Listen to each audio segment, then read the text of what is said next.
नमस्कार, मैं मनीष सिंह आप सभी का साहित्य संस्था यूट्यूब चैनल पे हार्दिक स्वागत करता हूं। आज मैं आपके सामने एक नया वीडियो लेकर के प्रस्तुत हूं। वो है तत्पुरुष समास के जो भेद मैंने आपको पूर्व वीडियो में बताए थे। तो मैंने तत्पुरुष समास के दो भेद बताए थे प्रमुख रूप से। एक बताया था व्यधिकरण तत्पुरुष समास, एक बताया था समानाधिकरण तत्पुरुष समास। तो आज हम इस वीडियो में जो व्यधिकरण तत्पुरुष समास है और उसके जो 6 उपभेद हैं उसके बारे में हम लोग पढ़ेंगे इस वीडियो में। तो इसके पूर्व वीडियो में मैंने बताया था कि व्यधिकरण तत्पुरुष समास कहते किसे हैं, लेकिन आज मैं फिर आपको बताना चाहूँगा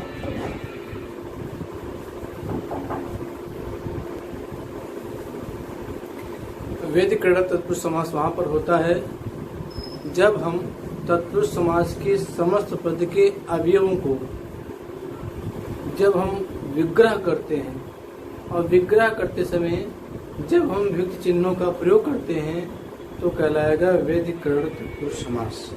और इसके आधार पर इसके 6 भेद किए गए हैं। जैसे आपको बताया था मैंने कारक 8 होते हैं। तो जो कारक चिन्ह की बात आ रही है तो कारक चिन्ह के हिसाब से कर्ता कारक और संबोधन कारक को छोड़ करके 6 कारक इसके उपभेद हो जाएंगे। कर्म तत्पुरुष समास, कर्ण तत्पुरुष समास, संप्रदान तत्पुरुष समास, अपादान तत्पुरुष समास, संबंध तत्पुरुष समास, अधिकरण तत्पुरुष समास। तो आज हम इस वीडियो में व्यधिकरण तत्पुरुष समास के जो 6 उपभेद हैं उनकी परिभाषा और उनके हर उपभेद के अधिकतम उदाहरण आपको देने का मैं प्रयास इस वीडियो में करूंगा। आइए चलते हम लोग व्यधिकरण तत्पुरुष समास का जो पहला भेद है वह है कर्म तत्पुरुष समास। तो कर्म तत्पुरुष समास किसे कहेंगे? जिसके समस्त पद के जिसके पहले पद में विग्रह करते समय कर्म कारक का चिन्ह का प्रयोग होता है उसे कहते हैं कर्म तत्पुरुष समास। आइए देखते हैं। कर्म तत्पुरुष समास में जिसके पहले पद के साथ कर्म कारक के चिन्ह, कर्म कारक के चिन्ह कौन सा है? को। कर्म कारक के चिन्ह को लगे रहते हैं उन्हें हम कहते हैं कर्म तत्पुरुष समास। मैं आपको बताना चाहूंगा कि इससे पूर्व मैंने वीडियो में बताया था कि जो हम कारक मैंने आपको पढ़ाए थे 8 कारक हिंदी में होते हैं, उन कारकों के विभक्ति चिन्ह आपको याद करने पड़ेंगे, क्योंकि ये जो व्यधिकरण तत्पुरुष समास है इसके जो 6 उपभेद हैं ये विभक्ति चिन्ह के आधार पर ही इनका विभाजन किया गया है। तो इसलिए आपको 8 कारक के नाम और उनके विभक्ति चिन्ह आपको याद करने पड़ेंगे और इसके अलावा कोई दूसरा विकल्प नहीं है। तो कर्म कारक का क्या चिन्ह होता है? को। कर्ता ने कर्म को क्या होता है? को। तो जब तत्पुरुष समास के यानी कर्म तत्पुरुष समास के जो समस्त पद होते हैं जब उनके खंडों को या उनके अवयवों को जब अलग करना उसे क्या आता है? विग्रह कहलाता है। तो जो पूर्व पद के साथ जो चिन्ह आएगा वो जो चिन्ह आएगा उसी विभक्ति चिन्ह के आधार पर हम व्यधिकरण तत्पुरुष समास के हम भेद करते हैं। तो मैंने यहाँ पर कुछ उदाहरण दिए हुए हैं। इस उदाहरण से आप समझ जाएंगे कि यहाँ पर कर्म तत्पुरुष क्यों हुआ। आइए देखते हैं। जैसे है पहला है गगनचुंबी। तो कह रहे हैं उसका जब समास विग्रह करेंगे तो गगन को चूमने वाला। अब देखिए यहाँ पर को आ रहा है ना, ये को चिन्ह है। तो जब हम समस्त पद का विग्रह करें तो समस्त पद का विग्रह करते समय जो पूर्व पद, देखिए ये इसे कहते हैं पूर्व पद, ये गगन पूर्व पद से कहेंगे, चुंबी उत्तर पद। तो तत्पुरुष समास किसे कहते हैं? जिसका उत्तर पद प्रधान होता है और पूर्व पद गौण होता है या अप्रधान होता है, सब तत्पुरुष समास कहते हैं। ये गगन में पूर्व पद है, चुंबी जो है उत्तर पद है। एकदम क्लियर? तो परिभाषा क्या है? जब पहले पद के साथ कर्म कारक के चिन्ह को हो तो वहाँ पर कर्म तत्पुरुष समास होता है। तो आप देखिए आपको आ रहा है ना, जब इसका समास विग्रह करेंगे गगन को चूमने वाला, को आ रहा है इसलिए कर्म तत्पुरुष समास होगा। दूसरा देखिए पॉकेट मार। क्या है? पॉकेट मार। पॉकेट मार मतलब पॉकेट को मारने वाला, इसे को आ रहा है ना, ठीक। अब आइए चिड़ी मार, चिड़ियों को मारने वाला। फिर आइए गृहागत, गृह को आगत, गृह को आगत करेक्शन, कट खुदवा, काट को खोदने वाला, गृह कट, गृह को काटने वाला, मुंह तोड़, मुंह को तोड़ने वाला, स्वर्ग प्राप्त, स्वर्ग को प्राप्त। ये मैंने आपको कर्म तत्पुरुष समास के उदाहरण दिए हैं। ये महत्वपूर्ण उदाहरण है। मैंने कोशिश की, जैसे कि मैं इसके पूर्व वीडियो में बताया हूँ, कि मैं समाज के जितने भी भेद उपभेद होंगे मैं अधिक से अधिक उदाहरण देने का प्रयास करूँगा, क्योंकि जितना हम उदाहरण देखेंगे, पढ़ेंगे और सीखेंगे उतना हमारा जो है वो चीज़ें, चाहे संधि हो, चाहे समास हो, चाहे अलंकार हो, वो चीज़ हमारी क्या होगी, मजबूत होती चली जाएगी। तो उदाहरण जितना हम हल करेंगे, जितना उदाहरण पढ़ेंगे, समझेंगे, देखेंगे, उसी हिसाब से हमारा वो टॉपिक जो होता है वो मजबूत होता चला जाता है। तो मैंने कर्म तत्पुरुष समास के लिए आपको 8 उदाहरण दिए हैं और मुझे पूरी उम्मीद है समझ में आ गया होगा। कभी कभी ऐसा होता है कि हम जो है समस्त पद का जब समास विग्रह करते हैं तो समास विग्रह करते समय हम उसकी जो विग्रह का जो नियम है उसको ध्यान नहीं देते हैं और हम कर्म तत्पुरुष समास को कर्म तत्पुरुष समास कहते हैं या कोई अतत्पुरुष समास कहते हैं। जैसे गगन को चूमने वाला, ये इसका सही विग्रह होगा। अगर हमने लिख दिया गगन के लिए चूमने वाला, तो के लिए चूमने वाला होता नहीं तो सेंटेंस गलत हो जाएगा। इसको ध्यान रखना है कि जब समास विग्रह करें तो उसको ध्यान रखें कि क्या सटीक बैठ रहे हैं सब कि नहीं। अगर अटपटा सा लग रहा है तो इसका मतलब है कि आपने विग्रह सही नहीं किया है। आप इसमें देख लीजिए, कोई भी चीज़ हो, चिड़ियों को मानने वाला, अब कहते चिड़िया से मानने वाला, चिड़िया के लिए मानने वाला, चिड़िया में मानने वाला। तो अगर हम इस कारक चिन्ह को हटा करके, को कारक चिन्ह को हटा करके और किसी कारक चिन्ह का प्रयोग कर देते हैं तो फिर समास विग्रह सही नहीं होगा। इसकी पहचान यही है कि आप जब भी समास विग्रह करें तो विग्रह चिन्हों को ध्यान रखते हुए करें। जो विग्रह चिन्ह उस समास विग्रह करते समय ठीक बैठ रही हो उसी का प्रयोग करें, अन्यथा समास विग्रह आपका गलत हो जाएगा। ठीक है, तो कर्म तत्पुरुष समास आप समझ गए होंगे। अब चलते हैं हम करण तत्पुरुष समास। जैसे कि मैंने आपको इससे पूर्व वीडियो में बताया था कि कुछ लोग कर्म तत्पुरुष समास को द्वितीया, करण को तृतीया, संप्रदान को चतुर्थी, अपादान को पंचमी, संबंध को षष्ठी और जो अधिकरण को सप्तमी तत्पुरुष भी कहते हैं। मतलब दोहरा नाम दिए हैं। लेकिन मैंने इसके पूर्व वीडियो में बताया था कि यह जो संस्कृत जो विषय है, संस्कृत जो आपका वैदिक संस्कृत, लौकिक संस्कृत जो है, जैसे आप मैंने इसके पूर्व बताया है कि हिंदी जो है संस्कृत की बेटी है, ये कह सकते हैं, या संस्कृत जो इसकी माँ है। तो इसमें जो यही चलता है, यही प्रचलन है, इसलिए मैंने इसका यूज किया है। आइए हम लोग देखते हैं करण तत्पुरुष समास की परिभाषा। हमेशा आपको ध्यान रखना है कि सबकी परिभाषा ऐसी बनेगी, बस यहाँ पे चेंज हो जाएगा। जैसे मैंने लिखा है कर्म तत्पुरुष समास में जिसके पहले पद के साथ कर्म कारक के चिन्ह हो, वहाँ पर जो है कर्म तत्पुरुष समास कहलाएगा। और करण तत्पुरुष समास हो जाएगा जिसके पहले पद के साथ करण तत्पुरुष समास के चिन्ह हो, से, करण से, करण कारक का चिन्ह क्या होता है, से, तो यहाँ पर से आ जाएगा। इसी तरह से संप्रदान का है के लिए, तो बस थोड़ा सा यहाँ पर चेंज हो जाएगा, परिभाषा सब वैसे रहेगी। आइए हम देखते हैं करण तत्पुरुष समास के परिभाषा और उसके उदाहरण।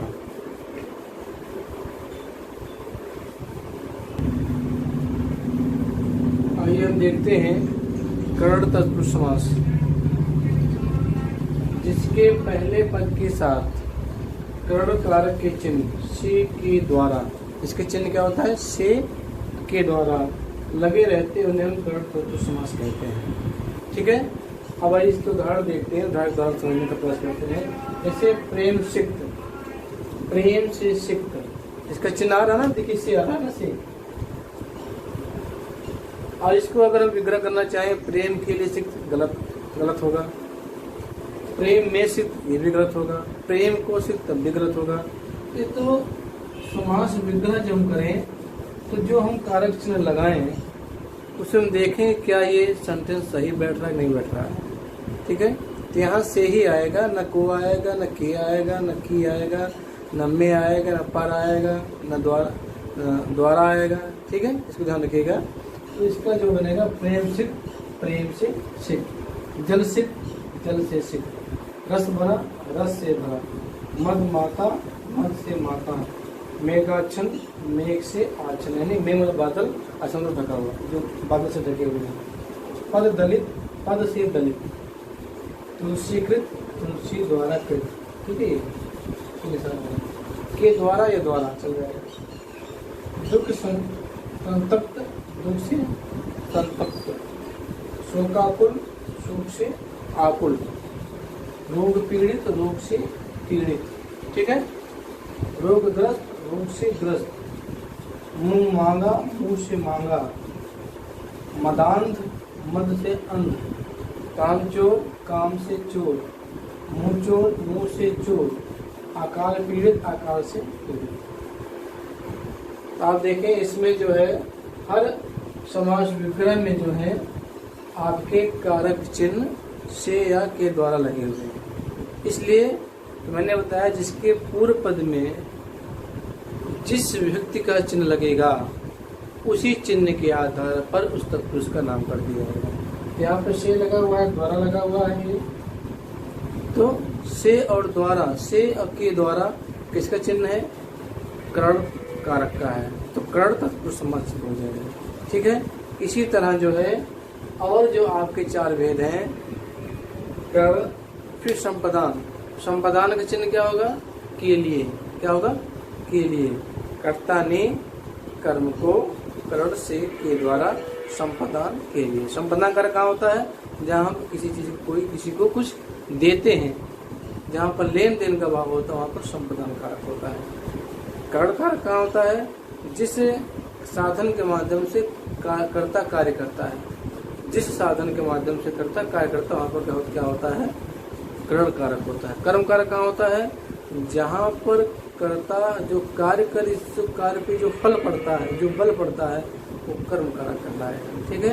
अब हम देखते हैं संपदान तत्पुरुष समास।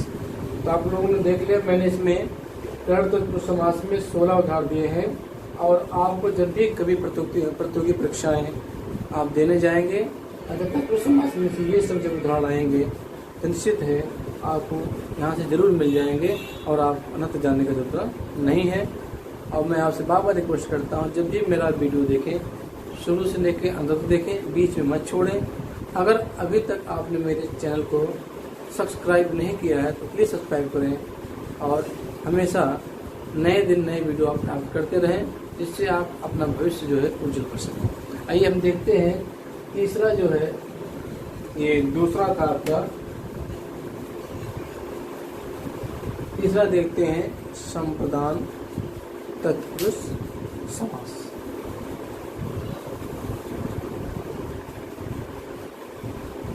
आइए हम देखते हैं संपदान तत्पुरुष समास। जो इसका अधिकरण तत्पुरुष समास का जो तीसरा भेद है, जिसके पहले पद में संप्रदान कारक का चिन्ह, इसका कारक चिन्ह क्या है? के लिए लगा रहता है, उसे हम कहते हैं संप्रदान कारक। परिभाषा बहुत आसान है, एक बार आप सेट कर लेंगे तो फिर आपको दिक्कत नहीं होगी। कर्म तत्पुरुष समास का, इसमें को लगा हो, करण में से के द्वारा लगा हो, संप्रदान में के लिए लगा हो, अपादान में से लगा हो, ठीक है। इस तरह से जो है आप करते रहेंगे। तो आइए हम देखते हैं संप्रदान कारक के मैंने आपके सामने 15 उदाहरण लिखे हैं और मुझे उम्मीद है कि जब भी संप्रदान तत्पुरुष समास से कोई उदाहरण आएगा तो 15 में से जरूर आपको कोई ना कोई वहाँ पर जरूर मिलेगा। आइए देखते हैं हम लोग। शिव अर्पण, तो शिव के लिए अर्पण, इसे हम ऐसा नहीं कह सकते शिव को अर्पण, शिव से अर्पण, शिव के लिए अर्पण, शिव के लिए अर्पण। फिर है रसोई घर, रसोई के लिए घर, रसोई को घर नहीं कर सकते हम, या रसोई से घर नहीं कर सकते हैं, या रसोई में घर नहीं कर सकते हैं, रसोई के लिए घर, ठीक है। सभा भवन, सभा के लिए भवन। आप देख रहे हो ना, हर विग्रह में आपको जो है संप्रदान जो कारक है उसके चिन्ह आपको यहाँ पर दिखाई दे रहे हैं। मार्ग वे, मार्ग के लिए वे, स्नान घर, स्नान के लिए घर, माल गोदाम, माल के लिए गोदाम, विधानसभा, विधान के लिए सभा, देशभक्ति, देश के लिए भक्ति, गौशाला, गो मतलब गाय, गाय के लिए शाला, यानी उसका जो घर होता है जहाँ पर गाय बांधी जाती हैं। देवालय, देव के लिए आलय, आलय मतलब होता है घर। विद्यालय, विद्या के लिए आलय, जहाँ पर आप ऐसा घर जहाँ पर आपको विद्या दी जाती है, ज्ञान दिया जाता है। पुत्र शोक, पुत्र के लिए शोक, शोक किसके लिए? पुत्र के लिए। ये सब उत्तर पर प्रधान है, ये ध्यान रखिएगा, उत्तर पर प्रधान है। अगर पुत्र के लिए शोक, अगर मैं हटा दूं शोक किसके लिए? पुत्र के लिए। तो जो है यहाँ पर शोक के माध्यम से पुत्र के बारे में बताया जा रहा है। शोक किसके लिए हो रहा है? पुत्र के लिए हो रहा है। तो शोक जो है यहाँ पर उत्तर पर प्रधान है। राह खर्च, किसके लिए खर्च? राह के लिए, तो राह के लिए खर्च, कारक चिन्ह आगे संपदा। साधु दक्षिणा, साधु के लिए दक्षिणा। ब्राह्मण दे, ब्राह्मण के लिए दे। ठीक है, आप इस तरह देखा कि संप्रदान कारक के जितने भी आपको मैंने 15 उदाहरण दिए, समस्त पद के जब हम विग्रह करते हैं, मैंने आपको बताया था समस्त पद जो उसे कहते हैं जो जिसमें दो या दो से अधिक शब्द जब एक दूसरे से मिलते हैं और उनमें विभक्त चिन्हों का जो लोप हो जाता है, प्रत्ययों का जो लोप हो जाता है और उनसे जो दोनों शब्दों या दो से अधिक शब्दों से जो शब्द बनते हैं, नए शब्द बनते हैं, उन्हें हम कहते हैं समस्त पद। ठीक है, और विग्रह कैसे कहें? जब हम समस्त पद के अवयवों को यानी उसके खंडों को अलग अलग करना ही विग्रह कहलाता है। तो जब अलग करेंगे तो जिस, मैं बार बार आपको बता रहा हूँ, जिस कारक चिन्ह का प्रयोग होगा विग्रह करते समय वही समास उसमें होगा। अगर के लिए है तो संप्रदान कारक, संप्रदान तत्पुरुष समास हो जाएगा। अगर को है तो कर्म तत्पुरुष समास हो जाएगा। और द्वारा है, के लिए या द्वारा है तो आपका संप्रदान तत्पुरुष समास हो जाएगा। ठीक है, और फिर हम आगे देखते हैं अपादान तत्पुरुष समास। जैसे कि मैंने बताया कि इस वीडियो में आज हम तत्पुरुष समास के जो दो भेद आपको पूर्व वीडियो में बताए थे, व्यतिकृत तत्पुरुष समास और सामानाधिकरण तत्पुरुष समास। तो व्यतिकृत तत्पुरुष समास मैंने आपको 6 भेद बताए थे: कर्म, करण, संप्रदान, अपदान, संबंध, अधिकरण, तत्पुरुष समास। आज हम इस वीडियो में उसी के बारे में बताएंगे और उसके उदाहरण लिख करके आपको समझाने का प्रयास करेंगे। आइए हम लोग देखते हैं अपादान तत्पुरुष समास।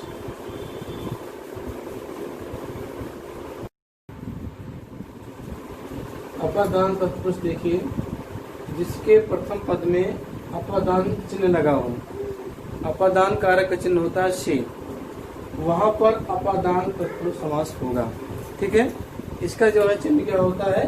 से। ये आपका चौथा उपभेद है। चौथा अपादान तत्पुरुष समास कहाँ होगा? जहां पर जिस समस्त पद के पद विग्रह करते समय प्रथम पद के साथ अपादान का चिन्ह लगे। अपादान कारक चिन्ह क्या होता है? से। तो वहां पर जो है अपादान तत्पुरुष समास होगा।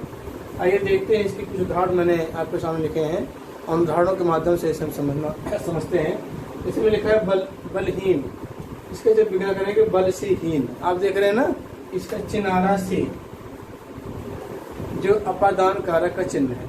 फिर आइए धनहीन, धन से हीन, पद भ्रष्ट, पद से भ्रष्ट, पाप मुक्त, पाप से मुक्त, ईश्वर विमुक्त, ईश्वर से विमुक्त, लोकोत्तर, लोक से उत्तर, मरणोत्तर, मरण से उत्तर, व्यय मुक्त, व्यय से मुक्त, प्रेम रिक्त, प्रेम से रिक्त। आप देख रहे हैं इस तरह जो है हर उदाहरणों में आपको से जो है चिन्ह मिल रहा है प्रथम पद के साथ। तो ये जो है अपादान तत्पुरुष के उदाहरण है। इसमें कोई दिखे धन, धनहीन है, धन से हीन, अगर से चिन्ह हटा करके अगर और कोई चिन्ह लगाते हैं कारक का, ऐसे मैंने कहा धन को हीन, तब भी गलत माना जाएगा। तो मैंने कहा धन के लिए हीन, तब भी गलत है।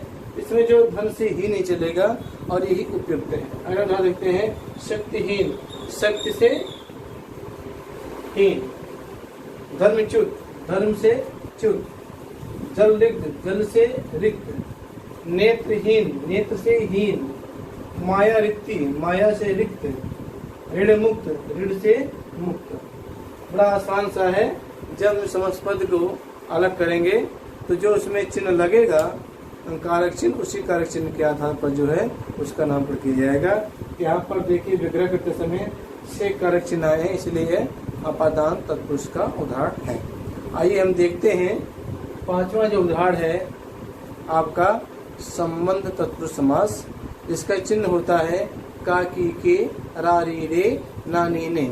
इसमें एक दूसरे के प्रति एक दूसरा जो पहला पद होता है, जो दूसरा पद होता है, दोनों दूसरे पद के संबंध बताते हैं। तो ये भी जो है आपका तत्पुरुष समास का उदाहरण है। आइए हम देखते हैं पांचवा वैदिक तत्पुरुष समास के जो उपभेद मैंने आपको बताए हैं, इसमें से आपको 4 मैंने बता दिए। कर्म तत्पुरुष समास, करण तत्पुरुष समास, संप्रदान तत्पुरुष समास, अपादान तत्पुरुष समास, ये मैंने बता दिया। आइए हम देखते हैं पांचवा संबंध तत्पुरुष समास।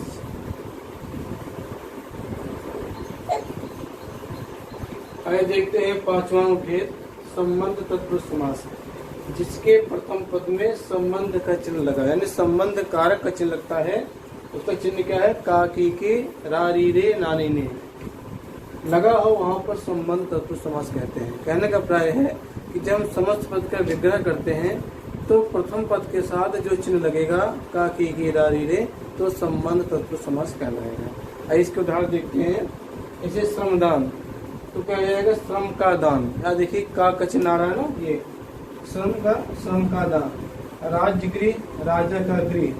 त्रिपुरारी, त्रिपुर का अरि, ये बहुत पूछा जाता है परीक्षाओं में, त्रिपुरारी।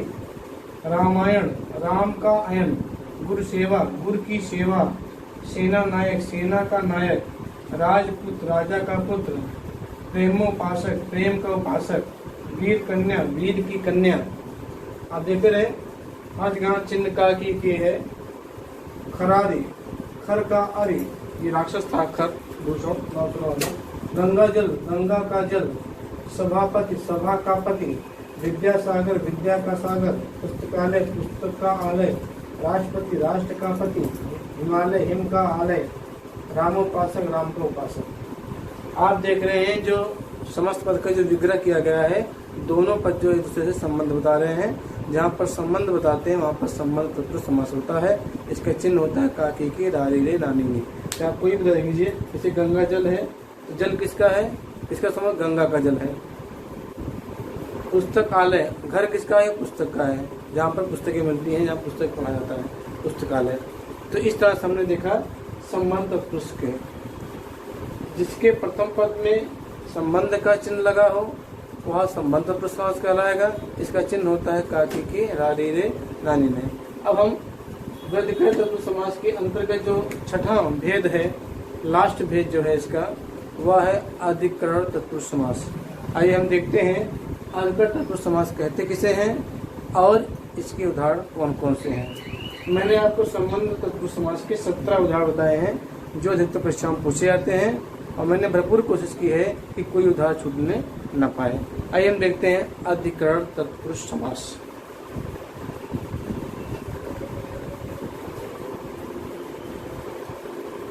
आइए हम देखते हैं अधिकरण तत्पुरुष समास।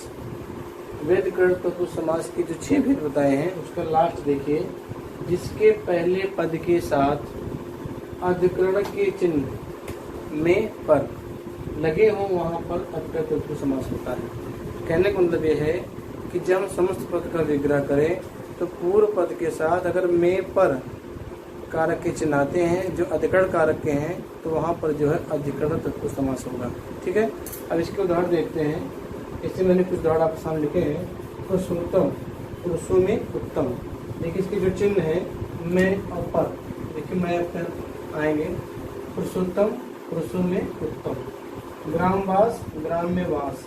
आत्मनिर्भर, आत्म पर निर्भर। शरणागत, शरण में आगत। मुनि श्रेष्ठ, मुनियों में श्रेष्ठ। रणशूर, रण में सूर। नराधम, नरों में अधम। ध्यान मंग, ध्यान में मंग। गृह प्रवेश, गृह में प्रवेश। सर्वोत्तम, सर्व में उत्तम। शास्त्र प्रवीण, शास्त्रों में प्रवीण। पुरुष से, पुरुषों में सिंह। आनंद मंग, आनंद में मंग। दानवीर, दान में वीर। आप देख रहे हैं कि समास विग्रह जो मैंने किया है समस्त पद का, पुरुषोत्तम, ग्रामवास, आत्मनिर्भर, उसमें आप देखिए हर जगह में जो है चिन्ह आ रहे हैं। और एक देखिए यहाँ पर आत्मनिर्भर है, आत्म पर निर्भर, ये भी चिन्ह आ गया यहाँ पर। ये दोनों चिन्ह आ गए।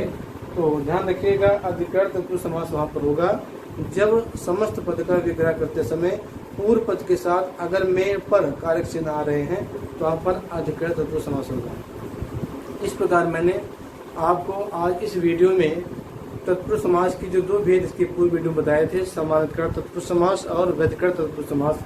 तो आज मैंने वैधिकरण तत्पुरुष समास के जो 6 उपभेद हैं, कर्म तत्पुरुष समास, करण तत्पुरुष समास, संप्रदान तत्पुरुष समास, अपादान, संबंध और अधिकरण तत्पुरुष समास, इन 6 समास की मैंने आपको परिभाषा बताई, इसके उदाहरण भी बताए और जितना ज़्यादा अधिक से अधिक मैंने उदाहरण लिखने की कोशिश की है। और मुझे पूरी उम्मीद है कि जब भी प्रतियोगी परीक्षाओं में तत्पुरुष समास के अंतर्गत आने वाले, वैधिकरण तत्पुरुष समास के अंतर्गत आने वाले जो इसके उपभेद 6 हैं, अगर इनमें से ही उदाहरण जरूर पूछे जाएंगे, ऐसी मेरी उम्मीद है। मुझे पूरी उम्मीद है कि आपको ये वीडियो जरूर पसंद आया होगा। तो कृपया करके अगर आपको पसंद आए वीडियो तो लाइक करना ना भूलें। अगर आपने मेरे चैनल को सब्सक्राइब नहीं किया है तो प्लीज़ सब्सक्राइब करें, जिससे आपको आने वाले समय में नए वीडियो से आप रूबरू होते रहें और आपके ज्ञान में वृद्धि होती रहे। आज के लिए बस इतना ही। फिर मैं एक नए दिन एक नई वीडियो के साथ आपके सामने उपस्थित होऊंगा। तब तक के लिए आपका धन्यवाद।